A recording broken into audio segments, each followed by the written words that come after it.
Hello दोस्तों, कैसे हैं आप लोग। आज हम बात करेंगे लाव मूवी की, जो हाल ही में 2022 में रिलीज हुई है। मूवी के स्टार्ट में हम देखते हैं लाव नाम की लेडीज को, जो कि शिकार कर रही होती है अपने डॉगी के साथ, जिसका नाम रॉक होता है। लाव ने एक हिरन का शिकार किया होता है, जिसे वो अपने साथ ले जाती है। फिर वो शिकार को रखकर बैंक जाती है। बैंक वाले उससे पूछते हैं कि तुम्हें कितना पैसा निकालना है, तो वो कहती है कि मुझे सारे पैसे निकालना है। फिर वहाँ से पैसे निकाल कर बाहर चली जाती है। बाहर जाते हुए से शेरिफ रैंकिन मिलते हैं, जो कि लाव के एक अच्छे फ्रेंड होते हैं। लाव और रैंकिन थोड़ी बात करने के बाद वहाँ से लाव निकल जाती है। फिर हम मूवी के सेकंड कैरेक्टर हैना को देखते हैं, जिसकी एक बेटी होती है 5 साल की, जिसका नाम वी होता है।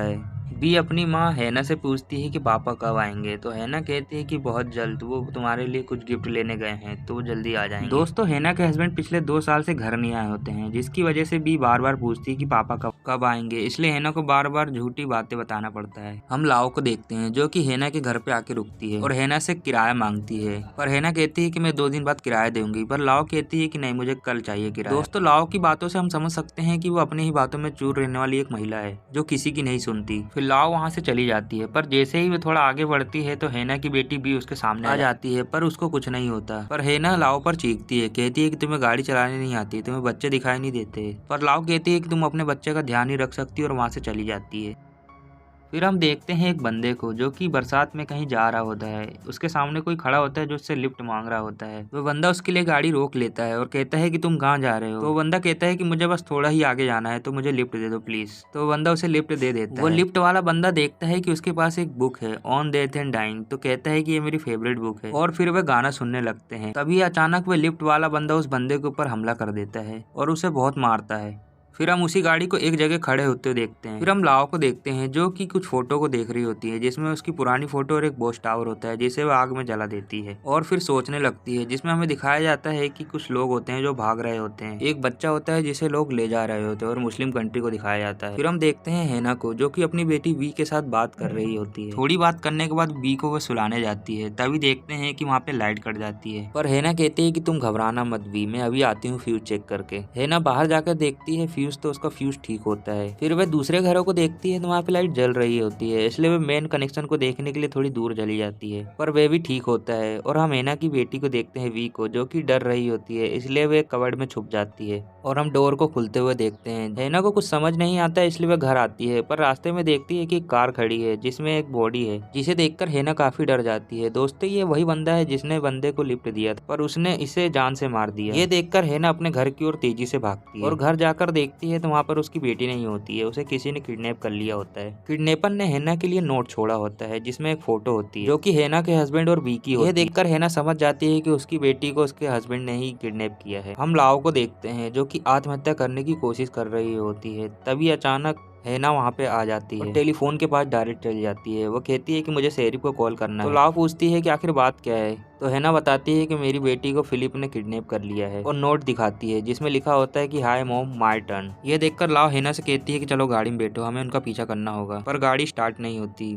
इसीलिए लाव गाड़ी से उतरकर गाड़ी को चेक करने के लिए जाती है। वह आगे का बोनट खोलती है, जिसमें देखती है कि उसमें एक बम है। ये देखकर वह हैना को गाड़ी से दूर उतार कर ले जाती है। फिर उस कार में ब्लास्ट हो जाता है। फिर वे दोनों घर के अंदर चले जाते हैं, और कुछ बैटरी और कुछ खाने के सामान और एक गन को लेकर वो लोग फिर वापस निकल जाते हैं। वे दोनों जब बाहर निकलते हैं तो लाव देखती है कि ट्रॉली का निशान बना हुआ है। इससे देखकर वे समझ जाती है कि फिलिप वी को ट्रॉली के साथ ले जा रहा है। तो लाव कहती है कि हमें इन निशानों का पीछा करते हुए आगे बढ़ना होगा। यहाँ वी को जब होश आता है तो वह देखती है इसे ट्रॉली में कोई घींचता हुआ लेके जा रहा है। फिर वो लोग जाके एक घर में रुकते हैं। फिर वह बंदा बी के पास आता है। ये देखकर भी बहुत ज्यादा डर जाती है, पर जब वह हाथ का इशारा करता है तो बी को लगता है कि ये इसके पिता हैं, इसलिए वह कहती है कि पापा आप, इसीलिए वह रिलैक्स हो जाती है। वी कहती है कि पापा आपने मुझे यहाँ ऐसे क्यों लेके आया, तो उसके पापा कहते हैं हमें गेम खेल रहे हैं जिसकी वजह से हम यहाँ हैं। तो वी कहती है कि क्या मम्मी भी हमें ज्वाइन करेगी, तो उसके पापा कहते हैं हाँ। यहाँ लाव और हैना उसका पीछा करते हुए आ जाते हैं घर के पास, और फिर उस घर पर नजर रखने लगते हैं। फिर लाव को एक आइडिया आता है तो वो घर के पास जाती है। लाव एक दुखियारी बुढ़िया बन के उन बंदों के पास जाती है। वहाँ पे 2 बंदे होते हैं। पहला बंदा उस पर गन तान देता है, कहता है कि तुम कौन हो। तो लाव बताती है कि मेरा कुत्ता यहाँ पे खो गया है, मैं उसे ढूंढती हूँ, यहाँ पे आई हूँ, जिसकी वजह से मैं बहुत थक गई हूँ, तो क्या मैं 2 मिनट यहाँ रुक सकती हूँ क्या। तो वो बंदा हाँ बोल देता है। फिर लाव घर के अंदर जाती है, जहाँ पे उस बंदे का दूसरा बंदा खाना खा रहा होता है। लाओ उस बंदे को अपनी सारी सिचुएशन बताती है। तो वो बंदा कहता है कि बैठ जाओ लाओ। वो बंदा कहता है कि तुम्हारा कुत्ता कहाँ खोया था। तो वो कहती है कि यहीं पास में कहीं। फिर लाओ घर की चीजों को गौर से देखने लगती है, जिससे उस बंदे को शक हो जाता है। फिर इन दोनों में हाथापाई होने लगती है, जिसमें लाओ उस बंदे को एक जग फेंक के मारती है। लाओ एक अच्छी फाइटर होती है, इसलिए वह दोनों बंदों को मार डालती है।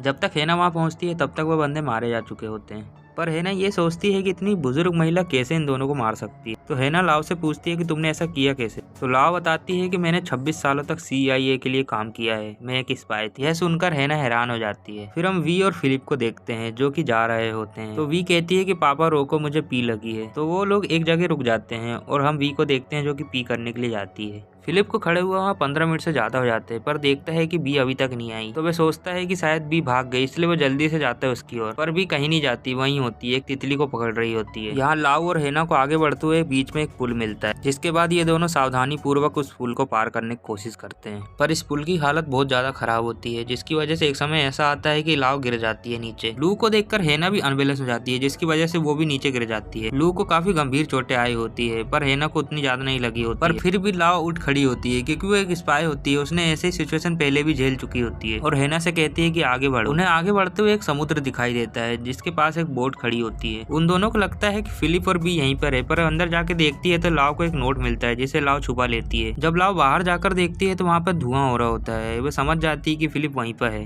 पर लाओ हेना से कहती है कि तुम ऊंचे स्थान पे जाओ जहाँ पे तुम्हें नेटवर्क मिले, और नेटवर्क मिलते ही तुम शेरिफ को कॉल करना। जिसके बाद हेना वहाँ से चली जाती है। पर दोस्तों असल बात यह होती है कि लाओ जो है हेना की जान जोखिम में नहीं डालना चाहती है, इसलिए उसे भेज देती है। फिर लाओ नोट निकाल कर देखती है, जिसमें एक वॉच टावर बना होता है। और फिर हम हेना को देखते हैं, जिसे नेटवर्क मिल गया होता है। उसने शेरिफ रैंकिन को फोन लगाया होता है, पर नेटवर्क सही नहीं होता है। पर फिर भी वे अपनी सभी बातों को बता देती है, जिससे रैंकिंग को थोड़ा समझ आता है, पर वे पूरा नहीं समझ पाते। यहाँ लाओ भी उस केव तक पहुंच चुकी होती है। वे देखती है कि बी वहाँ सो रही है कि तभी अचानक पीछे से फिलिप उसको गन पॉइंट में ले लेता है। और फिलिप कहता है कि हाय मॉम, कैसी हो, आखिर तुम मेरे पास आ ही गई। दोस्तों ट्विस्ट की बात यह होती है कि जो फिलिप होता है वो लाओ का बेटा होता है। और फिलिप ने अपनी बेटी को किडनैप इसलिए किया होता है क्योंकि बचपन में कुछ लोगों ने फिलिप को भी किडनैप कर लिया होता है। उसकी माँ चाहती तो उसे बचा सकती थी, क्योंकि वो स्पाई थी। पर लाओ कहती है कि मैं एक मिशन पे थी, जिसकी वजह से मैं तुम्हें नहीं बचा पाई, फिर भी मैंने तुम्हें ईरान से सुरक्षित बाहर निकाला। फिर फिलिप कहता है कि फिर उसके बाद तुम मेरे पास वापस क्यों नहीं आई। तो उसकी माँ कहती है कि मैं मजबूर थी।